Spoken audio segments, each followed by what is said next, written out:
안녕하세요. 산업 현장의 제조 설계 데이터를 건축 BIM 데이터로 전환하는 필요성 및 방안에 대한 웨비나를 진행해 보도록 하겠습니다. 저는 다오 데이터 PS팀 박준호 프로입니다. 저와 같이 발표를 진행할 다오 데이터 PS팀의 오느진 프로입니다. 안녕하세요. 다오 데이터 PS팀 DNM 파트를 맡고 있는 원우진이라고 합니다.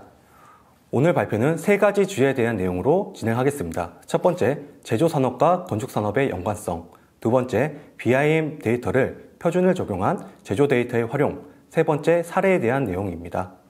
첫 번째, 제조 산업과 건축 산업에 대한 연관성은 오느진 프로가 발표하겠습니다. 네, 이제 첫 번째 세션인 제조 산업과 건축 산업의 연관성에 대해서 얘기를 나눠보고자 하는데요. 대부분 많이 알고 계시겠지만 다시 한 번 더 짚고 넘어가는 시간이라고 봐주시면 될 것 같습니다.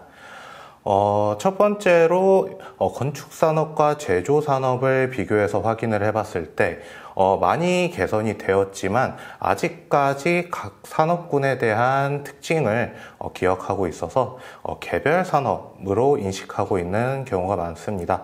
건축 산업의 경우에는 물리적인 구조를 가진 건축물에 대한 설계를 진행을 하거나 일단 설계를 진행을 할 때 대형 단위 또는 많은 사람이 투입되며 현장에 따라 서로 다르게 설계를 한다라는 인식을 가지고 있습니다. 반대로 제조 산업의 경우에는 완제품 제작, 이 완제품이 어떠한 하나의 상품뿐만 아니라 볼트나 일반적인 판넬 등이 포함이 될 수가 있고요. 소량 생산하는 경우도 있지만 공장에서 찍어내듯이 대량으로 생산을 하고 일단 연구소나 아니면 공장 내에서 설계 작업이 진행이 된다라고 인식하는 경우가 많습니다. 이렇게 단순한 특징만을 확인을 했을 때는 서로 공통되는 부분이 거의 없기 때문에 완전히 개별의 영역이다라고 인식되는 경우가 많습니다. 그러면 이 각 산업별 설계 프로세스가 어떻게 될지 간략하게만 조금 짚고 넘어가도록 하겠습니다. 기본적인 제조 프로세스 같은 경우에는 개발, 즉 어떠한 상품을 만들겠다라고 해서 바로 컨셉을 잡고 진행을 하는 경우도 있지만 수주를 받거나 입찰에 참여하기 위해서 먼저 진행을 하는 경우가 있습니다. 그 뒤쪽으로는 이제 실질적인 개발이나 설계를 위해서 컨셉 설계를 진행을 하고 이 컨셉에 맞춘 모델을 직접적인 작성을 한 다음 작성된 데이터를 검증하기 위해서 시뮬레이션까지 진행을 하는 경우가 있습니다. 이런 식으로 제품에 문제가 없다라고 하게 되면 제조 생산을 위해서 BOM을 작성을 하거나 도면화 작업을 진행을 하게 됩니다. 이때 작성된 데이터가 CNC나 CAM 등 기계 가공이 들어갈 경우에는 그거에 맞는 프로그램을 통해서 검증을 한 번 더 진행을 하기도 하고요. 이렇게 완성된 데이터는 시각화 등의 작업을 통해서 홍보물 제작이나 가이드 등의 제작을 위해서 사용을 하게 됩니다. 일반적으로 이런 식으로 설계 프로세스가 진행이 되면서 제품의 수명 주기가 마감이 되었을 경우에는 다시 한번 새로운 개발 또는 설계 작업이 진행되는 형태로 보실 수가 있겠습니다. 제가 지금 말씀드린 부분은 실제 구매라던가 품질과 같은 전체적인 라이프 사이클에 대한 부분을 조금 제외하고 말씀을 드린 거고요. 그러면 이제 건축 쪽에서는 어떠한 프로세스를 가지는지 저희 박준호 프로님께서 한번 소개해 주시면 될 것 같습니다. 우선 건축 BIM 프로세스에 대해서 설명드리도록 하겠습니다. 2D 건축 설계 프로세스와 3D 건축 BIM 프로세스는 조금 다른 모습을 가지고 있습니다. 제조 설계 데이터는 건축 BIM 프로세스 단계에서 사용될 수 있기 때문에 건축 BIM 프로세스에 대해서 설명드리도록 하겠습니다. 우선 첫 번째로 기획 설계 단계입니다. 개념 설계 단계라고도 부르고요. 건물의 기본적인 개념을 확립하는 단계라고 볼 수 있습니다.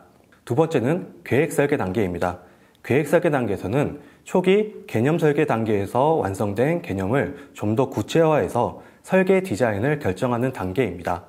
세 번째는 기본 설계 단계입니다. 기본 설계 단계에서는 계획 설계에서 디자인된 모델링을 좀 더 구체화해서 기본 설계 도면을 작성하고 그리고 구조와 설비 계획을 확립하는 단계입니다. 네 번째는 실시 설계 단계입니다. 실시 설계 단계에서는 시공을 하기 위한 모델링 완성을 하고요. 그리고 도면도 완성을 합니다. 그리고 상세도를 작성해 시공도면을 만들어내는 단계라고 볼 수 있습니다. 시설계 단계 이후에는 두 가지 단계로 분리가 됩니다. 첫 번째는 시각화, 시뮬레이션 단계. 시각화, 시뮬레이션 단계에서는 BIM 모델을 시각화하고 에너지 성능 분석을 진행하는 단계입니다. 그리고 공정관리 및 간섭검토 단계입니다. 공정관리 및 간섭검토 단계에서는 시공 현장에서 사용되는 공정을 관리하고 건물의 간섭을 검토, 유지 관리하는 단계로 나눌 수가 있습니다. 네, 박준호 프로님께서 간략하게 건축 BIM 프로세스가 어떻게 되는지 설명을 해주셨는데요. 앞서 보여드린 제조 쪽 프로세스와 건축 쪽 프로세스를 비교를 했을 때 이 단순한 장표만을 보면 조금 차이가 난다라고 느끼실 수가 있습니다. 그러면은 이제 대부분 많이 느끼실 협업에 관련된 부분이 아마 요 통합 공장 모델링, 인테그레이트 팩토리 모델링 이라는 부분이라고 할 수 있을 것 같은데요. 아마 스마트 팩토리 또는 디지털 팩토리라고 해서 산업군이 진행되면서 많이 언급이 됐다라고 생각이 됩니다. 그래서 이거에 관련된 간략한 소개 영상을 조금 준비를 해왔고요.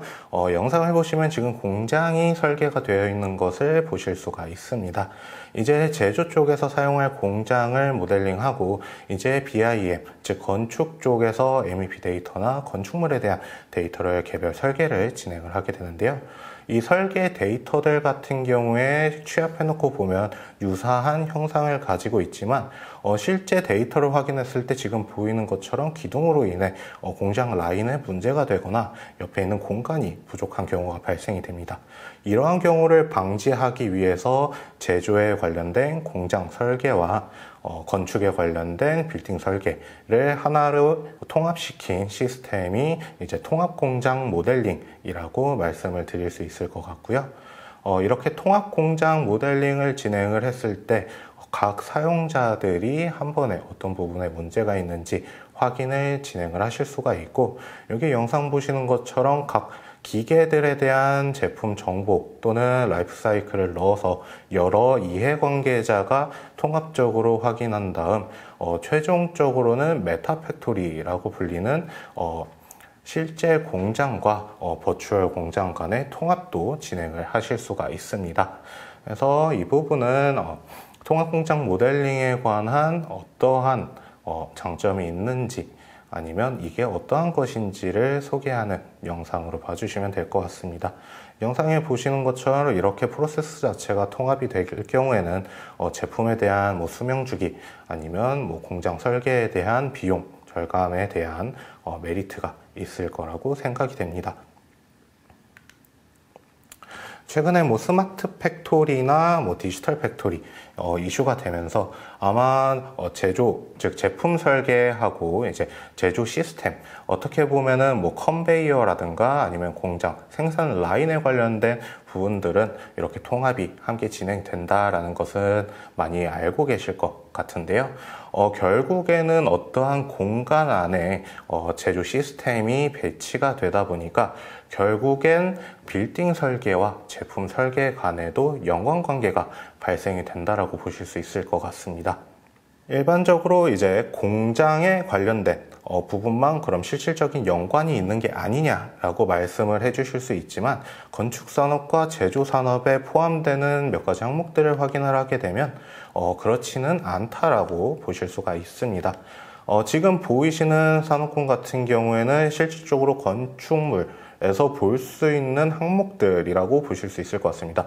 건물 마감재라거나 건물 장치 또는 벽이나 파티션에 관련된 항목, 또는 인테리어적인 설계 요소, 아니면 이제 인테리어직 설계 요소 안에 들어갈 건물 내 제품들이 모두 포함된다라고 보실 수 있을 것 같습니다.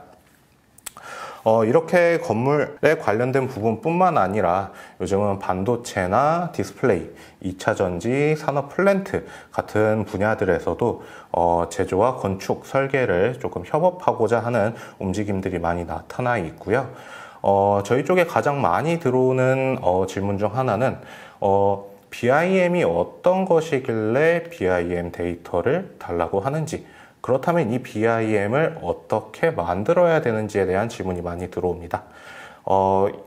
그거에 관련해서 BIM 데이터 표준을 적용한 제조 데이터의 활용 이라고 해서 저희 박준호 프로님께서 조금 설명해 주시도록 하겠습니다. 우선 BIM이라는 단어에 대해서 설명드리도록 하겠습니다. BIM은 빌딩 인포메이션 모델링의 약자입니다. 기존 2D 설계 방식에서 한 단계 진화해 3D 디지털 방식으로 건물 하나 또는 그 이상의 정보 모델을 만드는 기술이라고 볼 수 있습니다. 설계를 단계별로 지원하고 수동 프로세스보다 더 효과적인 분석 및 제어를 가능하게 합니다. 건물의 건설 기간 동안 시공, 제작, 조성 활동 등 지원하기 위한 모든 데이터를 포함하고 있으며 건물이 설계되고 유지 관리를 하기까지 하나의 데이터로 관리하는 기술이라고 볼 수 있습니다. 제조 데이터가 BIM 데이터로 활용된다면 제품의 수명 주기를 입력해 사전에 노후화 정도를 알 수 있어 유지 관리하는 데 도움이 되고 각종 시뮬레이션 및 환경 분석도 가능합니다. BIM의 가장 중요한 기술인 LOD에 대해서 설명드리도록 하겠습니다. LOD는 BIM 단체인 빔 포럼에서 상세 수준의 5단계를 구분해 정의를 하고 있습니다. 우선 LOD 100, LOD 200, LOD 300, 그리고 LOD 350, LOD 400, LOD 500입니다. LOD 100은 개념 설계 단계에서 이용되는 정보이고 LOD 200은 기본 설계 및 설계안에 반영된 정보라고 볼 수 있습니다. LOD 300은 그래픽적인 요소를 더욱 구체화시킨 요소라고 볼 수 있고요. LOD 400은 형상과 제조 데이터를 포함한 지약도라고 볼 수 있습니다. 그리고 LOD 500은 LOD 400에 유지 관리를 하기 위한 정보가 포함되어 있습니다. 그런데 그 사이에 LOD 350이라는 개념이 들어가 있습니다. LOD 350 같은 경우는 LOD 300의 형상 데이터에 속성 정보를 포함한 데이터를 LOD 350이라고 부를 수 있습니다. 우선 화면을 보시면 LOD 350까지 데이터는 레빗에서 작성할 수 있는 데이터로 볼 수 있고요. LOD 400은 일반적으로 인벤터에서 작성되고 있는 제약도라고 보시면 됩니다. 빔 오브젝트에서 제시하고 있는 레빗 스타일 가이드입니다. 레빗 스타일 가이드 같은 경우는 오토데스크 레빗을 활용해 라이브러리를 제작하고 LOD 형상 기준을 제시하고 있습니다. 이 가이드는 오토데스크 레빗에서 활용되는 BIM의 모델 형상 수준과 라이브러리 재질 그리고 이름 규칙부터 BIM 모델이 오토데스크 가이드에 따라 만들어지는 기준을 제시하고 있습니다. 이 가이드에 따라 BIM 모델이 작성된다면 해당 빔 오브젝트 사이트에 라이브러리가 등록이 되고요. 제조업체가 빔 시장으로 진입하기 위한 마켓플레이스 역할도 같이 겸하고 있습니다. 현재 2,000여 개 이상 제조사가 이 가이드라인에 따라 라이브러리를 만들고 제공하고 있으며 현재 누적 다운로드 수는 1억 다운로드가 넘습니다. 이 라이브러리 가이드 같은 경우는 현재 영문판으로 제공이 되고 있지만 다우데이터의 캐드 친구 홈페이지 접속하신다면 한글로 번역된 지침본을 볼 수가 있습니다. 그 다음은 NBS 스탠다드입니다. NBS는 영국 왕립건축사협회에서 제시하는 건축 건설 서비스 국가 표준입니다. 실무 및 프로젝트별 목적으로 자체 객체를 만드는 제조사나 설계자가 이 공통 표준으로 라이브러리를 만들게 된다면 더 큰 협업, 효율성보다 의미 있는 정보 교환을 만드는 객체를 만들 수가 있습니다. NBS 스탠다드는 일반적으로 빔 모델의 상호 운용성을 지원하는 데 사용되는 매개 변수와 자산을 관리하기 위한 코비, 그리고 BIM 제품 간의 호환성을 제공하기 위한 IFC 속성 세트 및 객체 분류를 제공하고 있습니다. NBS 스탠다드에서 가장 중요한 부분은 매개 변수를 활용해 BIM 모델을 만들고 속성 데이터 정보를 작성하는 부분입니다. NBS 매개 변수를 이용해 속성 데이터를 작성한다면 일관성 있는 정보 데이터 모델을 만들 수가 있습니다. 그 다음은 IS 19650입니다. 앞서 두 가지 지침은 라이브를 만들고 속성 정보를 관리하기 위한 지침이었다면 ISO 19650은 BIM을 사용하여 건설된 자산의 수명 주기 전반에 걸쳐 정보를 관리하는 방법에 대한 지침을 제공하고 있습니다. 영국 왕립표준협회가 영국에서 사용되는 기준을 국제적이고 범용적으로 확립해 2018년 8월에 ISO 19650이라는 이름으로 제정했습니다.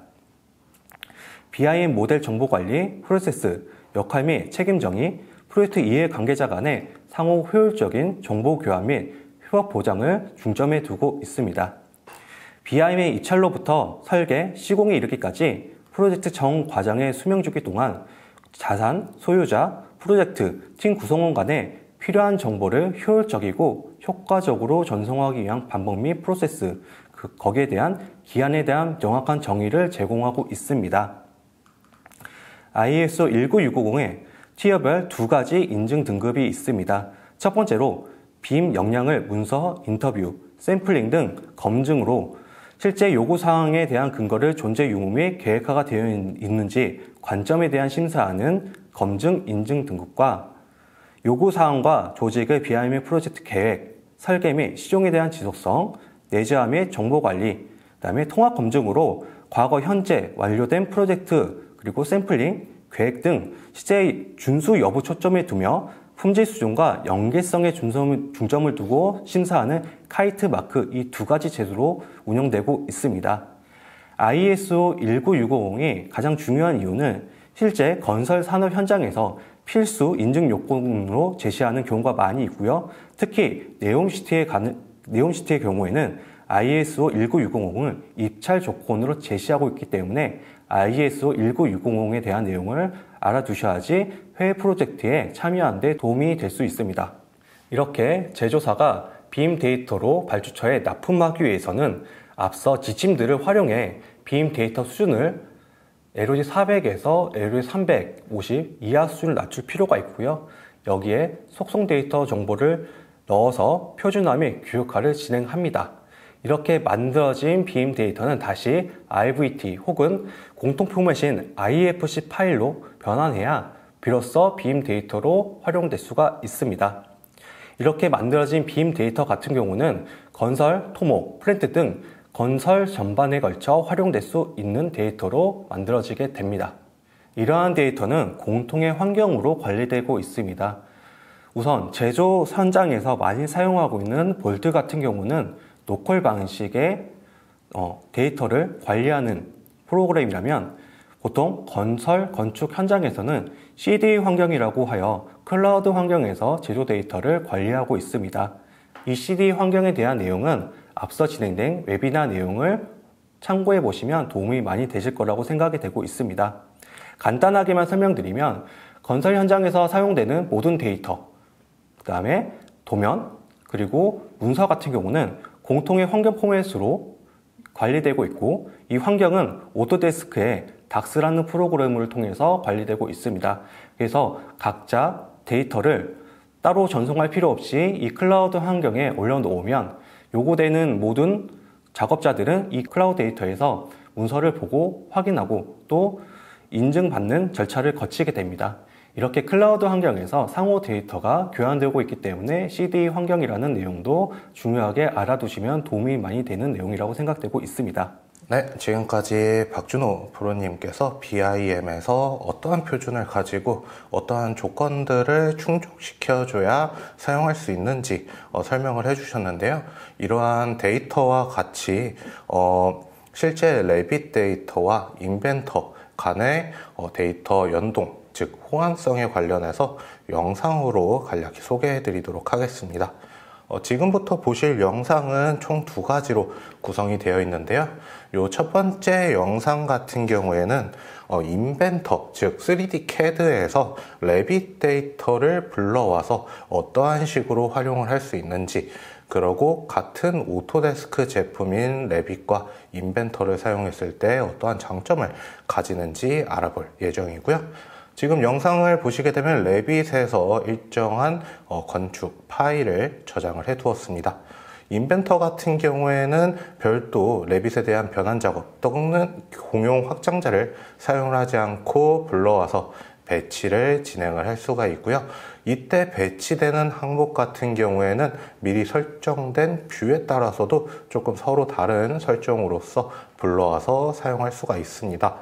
탑캐드 같은 경우에는 변환 작업이 진행되면서 링크가 깨지는 부분이 있기 때문에 이 부분은 약간 인벤터만의 조금 특별한 장점으로 보실 수도 있을 것 같고요. 지금 화면에 보셨던 것처럼 링크 관계도 유지가 되어 있습니다.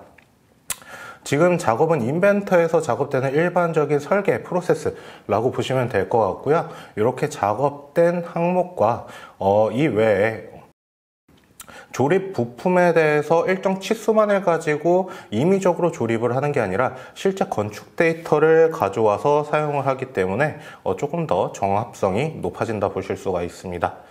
레빗 데이터에서 수정된 항목이 발생될 경우에는 변환된 게 아닌 그대로 가져오기 때문에 인벤터상에 즉각적으로 반영이 되고요. 이 데이터 기반 시뮬레이션을 진행을 하거나 제조를 위한 도면 작업까지도 진행을 하실 수가 있습니다. 이런 식으로 작업이 되게 되면 레빗 라이브러리로 사용을 하기 위해서 레빗 전용 확장자로 내보내실 수가 있고요. 이때 내보내면서 원하는 일부 속성 값들은 삽입을 해주실 수가 있습니다. 하지만 이렇게 작업했을 때 항상 언급되는 내용이 있지만 불러왔을 때 일부 속성이 들어가지 않는 부분이 있다는 점은 조금 유의를 해주셔야 될 것 같고요. 인벤터에서 바로 가져와서 사용을 하기 때문에 큰 문제 없이 불러와지는 것을 보실 수가 있습니다. 이번 영상에서는 앞에서 보여드린 BIM 데이터를 어떻게 인벤터에서 생성할지, 그리고 레빗에서는 어떻게 속성을 집어넣는지에 대해서 보여드릴 거고요. 변환하는 내용은 이제 제가 진행을 하고 이제 레빗 쪽에 넘어가서는 저희 박준호 프로님께서 진행을 해주실 겁니다. 그래서 영상을 살펴보게 되면 이러한 모델이 한 가지가 있습니다. 볼트너트가 들어가 있고요. 세세한 홀들이 뚫려 있는 것을 보실 수가 있습니다. 실질적으로 건축 데이터에서는 이러한 홀이나 볼트너트, 세부 부품들이 필요 없게 구성이 되어 있습니다. 그렇기 때문에 인벤터에서는 보시는 것과 같은 단순화라는 작업을 진행을 해주셔야 되겠고요. 이 단순화 작업 같은 경우에는 일정 부품의 영역, 즉 대각선 길이를 기준으로 부품을 제외를 하거나 하단 옵션을 보시게 되면 이제 각 피처에 관련된 내용들 또는 부품에 대한 어떤 표현 방식들이 서로 다르게 구성이 되어 있습니다. 지금 보시는 것처럼 전체적인 항목을 박스로 나타내서 보완성을 유지를 한다거나 아니면 전체적인 단순화를 진행을 하는 방법이 있을 거고요. 밑에 보시는 것처럼 그 정도 단순화가 아니라면 딱 불필요한 부분들만 선택을 해서 제외를 하실 수가 있습니다. 이때 이 부분들을 매번 반복을 하는 게 아니라 미리 옵션을 체크해 놓았을 경우에는 해당 사용자 PC에서는 저장이 되어 있고요. 아니면 인벤터에서 들어왔던 신기능인 저 설정 기능을 통해서 미리 저장을 해 두시면 조금 더 손쉽게 단순화 작업들을 진행을 할 수가 있습니다. 네, 그러면 변환이 완료가 됐고 이 부분을 이제 빔 데이터로 조금 내보내는 과정을 보여드릴 건데요. 이 부분은 이미 지금 단순화 작업이 되어 있고 이제 빔 컨텐츠 제작 이라는 항목에서 이 부분을 내보낼 텐데 지금 하는 작업은 BIM에서 사용될 커넥터를 추가를 하는 작업이라고 보시면 됩니다. BIM에서 어떠한 커넥터를 사용할 것인지 어떠한 지름을 가지고 있는지 인벤터에서 미리 내보낸 상태로 작업을 할 수가 있고요. 이렇게 작업이 된다면 레빗 쪽에서는 해당 모델에 대한 커넥터 정보나 지금 보시는 것처럼 속성 정보들이 기입이 되어 있기 때문에 라이브러리를 작성하기 조금 더 손쉽게 구성이 되어 있습니다. 하지만 전에 말씀드린 것처럼 속성에 대한 내용들은 조금 일부 제한적인 부분이 들어가 있고요. 지금 보시는 항목의 경우에는 BIM 컨텐츠에 카테고리를 지정을 한다라고 봐주시면 될 것 같습니다. 이 부분에 대한 상세한 내용들은 레빗 쪽에서 데이터를 받은 다음에 추가적으로 설명을 드리도록 하고요. 이렇게 작업을 하고 버튼 한번 클릭을 해주시게 되면 이 부분이 자동으로 변환 작업이 진행이 됩니다. 그러면 이 부분에서 저희 박준호 프로님께서 레빗에서는 이 가져온 데이터를 어떻게 사용할지 추가적으로 좀 설명을 해주시겠습니다. 인벤터에서 변환된 레빗 데이터 같은 경우는 RFA 파일로 저장이 되게 됩니다. RFA 파일은 레빗에서 패밀리 파일로 부르게 됩니다. 패밀리 파일은 라이브러리라고 생각하시면 됩니다. 우선 이렇게 만들어진 라이브러리 같은 경우는 3D 화면으로 보시게 될 수 있고요. 이렇게 3D 화면에서 비주얼 스타일을 음영 처리로 바꾸게 된다면 인벤터에서 만들어진 재질을 그대로 확인해 볼 수가 있습니다. 그리고 인벤터에서 만들어진 커넥터도 확인해 볼 수가 있고요. 이렇게 만들어진 레빗 패밀리 파일을 레빗 프로젝트 파일로 노드에 사용하게 됩니다. 우선 패밀리 파일을 로드하게 된다면 우선 기준점을 이용해 배치를 진행하고요. 이렇게 배치가 된 패밀리 같은 경우는 여기서 모델을 활용해서 작성할 수가 있습니다. 인벤터에서 이미 파이프 커넥터를 작성했기 때문에 네빗에서도 그대로 파이프 커넥터를 이용해서 배관을 작성해 볼 수가 있습니다.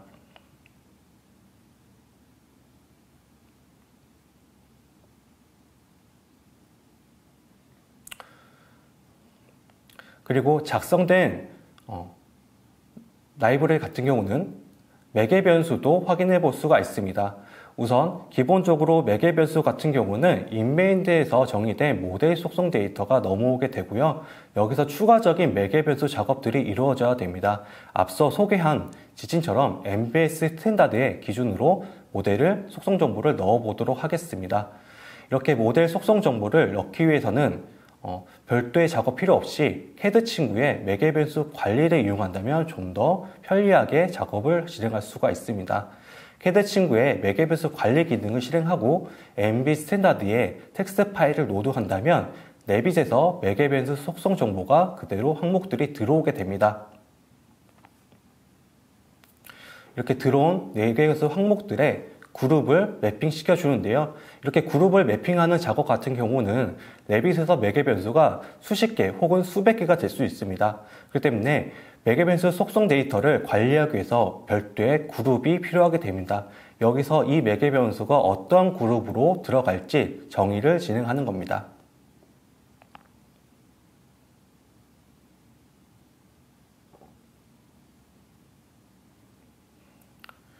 그리고 또 하나는 이 매개 변수의 카테고리를 지정하는 겁니다. 이 카테고리 같은 경우는 이 매개 변수가 이 항목 카테고리로 속성 정보가 저장된다라는 걸 의미하고요.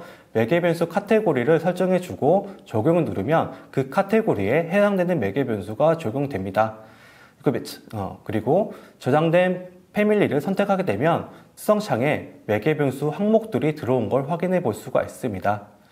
네빗 같은 경우는 매개 변수가 수십 개 혹은 수백 개가 될 수 있다고 말씀드렸습니다. 이렇게 많은 매개 변수를 효율적으로 관리하기 위해서는 네빗에서 일람표 기능을 활용합니다. 일람표를 만들고 일람표에 매개 변수 정보를 수정하고 확인하기 위한 필드들을 구성한다면 네빗에서 효과적으로 매개 변수를 관리하고 수정하고 또는 변경하고 사용할 수가 있습니다.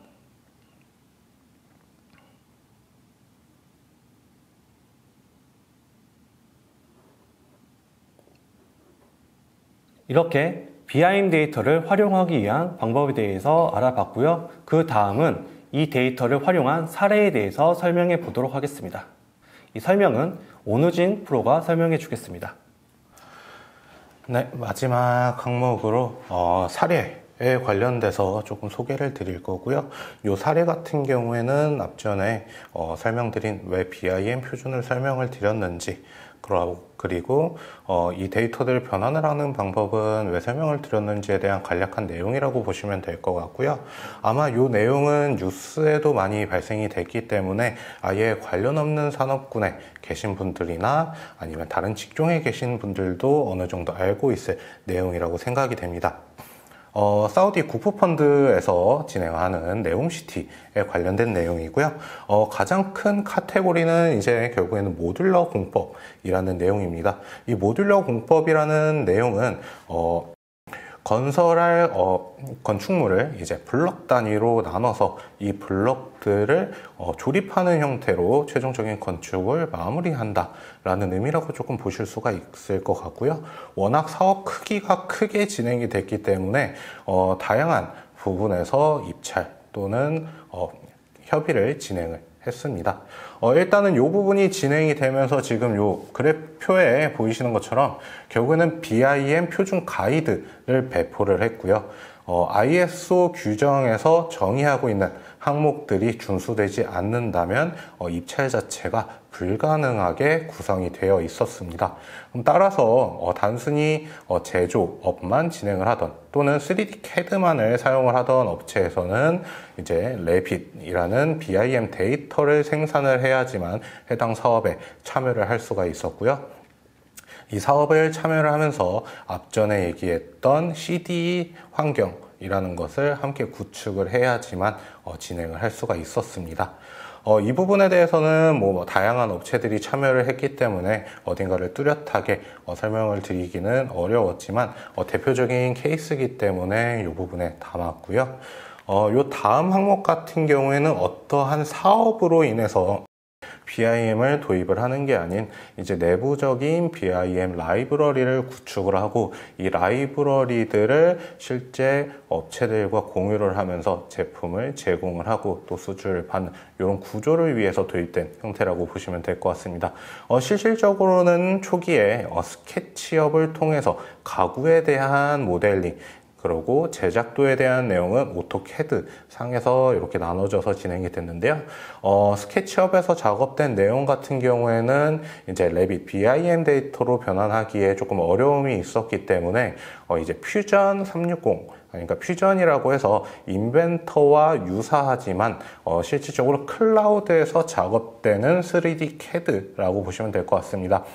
퓨전 같은 경우에도 일반적인 3D CAD처럼 모델링과 도면화 작업이 모두 가능하기 때문에 이 퓨전을 통해서 모델링과 제작도 생성을 진행을 했고요. 거기에서 작성된 SAT 파일이나 DWG 파일을 레빗 쪽에서 BIM 데이터로 변환한 다음 라이브러리를 구축하는 사례가 있었습니다.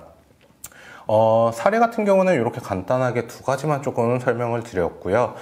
이 부분 같은 경우에는 워낙 다양한 케이스가 있고 사례가 워낙 다양하다 보니까 혹시나 이제 이 부분을 통해서 우리도 이 부분 BIM 또는 건축 쪽에 관련된 부분을 계획을 하고 계시거나 내지는 우리도 관련된 업무를 하고 있는데 조금 더 궁금하신 사항이 있다라고 말씀하실 경우에는 저희가 진행될 설문에 남겨주셔도 저희가 확인 후에 연락을 드려서 안내를 드릴 거고요. 그 외적으로 이후에 지금은 계획에 없었지만 뭐 BIM에 대해서 관심이 있거나 아니면 이슈가 발생되는 경우에는 저희 다큐라고 하는 저희 다우데이터 오토데스크 관련된 기술 지원이나 아니면 오늘 진행한 웨비나처럼 웨비나를 보시거나 내지는 교육을 받으실 수 있는 사이트고요. 이 해당 사이트를 통해서 문의를 남겨주시면은 저희가 조금 더 상세한 내용들을 가지고 안내를 드리도록 하겠습니다. 이상으로 저희가 준비한 웨비나는 여기서 마치도록 하겠습니다. 다음에는 좀 더 좋은 내용으로 찾아뵙도록 하겠습니다. 감사합니다.